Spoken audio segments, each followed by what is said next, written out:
मैं बाज यानी ईगल। शायद लोग मुझे पक्षियों का राजा कहते हैं, लेकिन क्या आपको पता है कि मुझे पक्षियों का राजा क्यों कहते हैं? मेरे राजा होने की कहानी हर उस इंसान को सुननी चाहिए जो अपनी लाइफ में स्ट्रगल कर रहा है। मेरी ये कहानी आपको अपनी लाइफ में लड़ने के लिए मोटिवेट करेगी। मैं पक्षियों का राजा हूँ, लेकिन एक कड़वी सच्चाई है कि ना ही मुझे लोग पसंद करते हैं ना ही पक्षी, क्योंकि मैं अकेला रहना पसंद करता हूँ। क्योंकि इस पृथ्वी पर जो भी इंसान या जीव है वो अकेले रहकर काम करता है, वो अपने आप को राजा बनाने की तैयारी कर रहा है, यानी वो सफलता की ओर जा रहा है।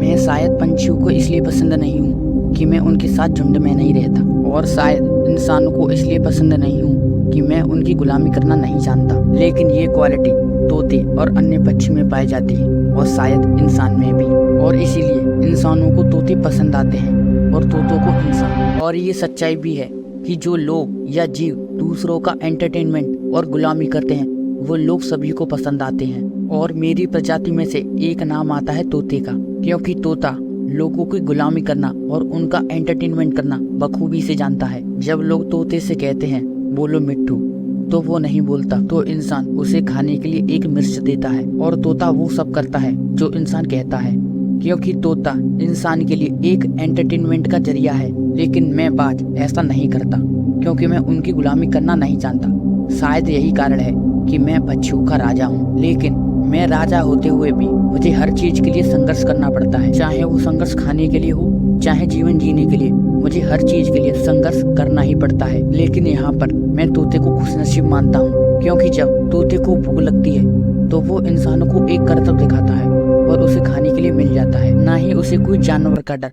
ना ही आंधी तूफान बारिश का डर, क्योंकि वो पिंजरे में एकदम सेफ है। लेकिन मेरा ऐसा नहीं है, क्योंकि मुझे अपने खाने का इंतजाम अपने आप करना पड़ता है, और कड़े संघर्ष के बाद मुझे खाना मिलता है। लेकिन मुझे पक्षियों का राजा ऐसे ही नहीं कहते, क्योंकि जब आंधी और बारिश आती है तो सभी पक्षी बचने के लिए आग से ढूंढते हैं, लेकिन मैं ऐसा नहीं करता। मैं बादलों का सीना फाड़कर बादलों के ऊपर उड़ता हूँ और बादलों से कहता हूँ कि बरसाओ कितना कहर बरसाना है, क्योंकि मैं तुम्हारे नीचे नहीं हूँ बल्कि तुम मेरे नीचे हो। तो आपको राजा बनना है तो आपको समस्याओं से लड़ना आना चाहिए, क्योंकि संघर्ष में कुछ लोग बिखर जाते हैं तो कुछ लोग निखर जाते हैं। तो आप किन लोगों में से हैं? क्या आप सफल होने के लिए त्याग, बलिदान और दर्द से गुजरने को तैयार हैं? क्योंकि मुझे अपनी बादशाहत बरकरार रखने के लिए इन सब चीजों से गुजरना पड़ता है। और सबसे बड़ा दर्द मेरे जीवन में तब आता है जब मैं 40 साल का होता हूँ, क्योंकि मेरी चोंच बैंड हो जाती है, यानी मुड़ जाती है, और मेरे पर भारी हो जाते हैं, जिससे मुझे उड़ने में दिक्कत होती है,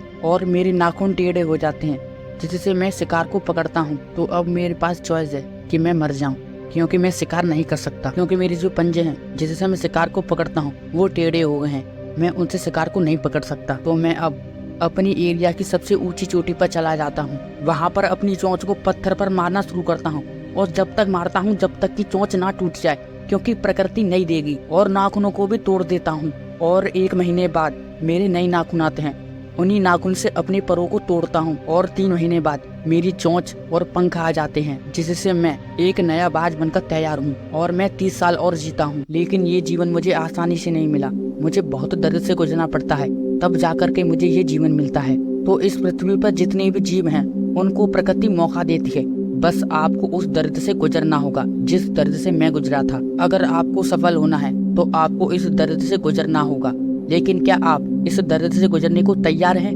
अगर आप इस दर्द को सहने और सफल होने के लिए तैयार हैं तो कमेंट बॉक्स में यस जरूर लिखें। तो इस वीडियो में इतना ही। Thanks for watching this video. अगर आपको ईगल मेंटलिटी पर और भी वीडियो देखनी है तो आप मेरे चैनल पर जाकर देख सकते हैं। अगर आप चैनल पर नए हैं तो चैनल को सब्सक्राइब जरूर करें।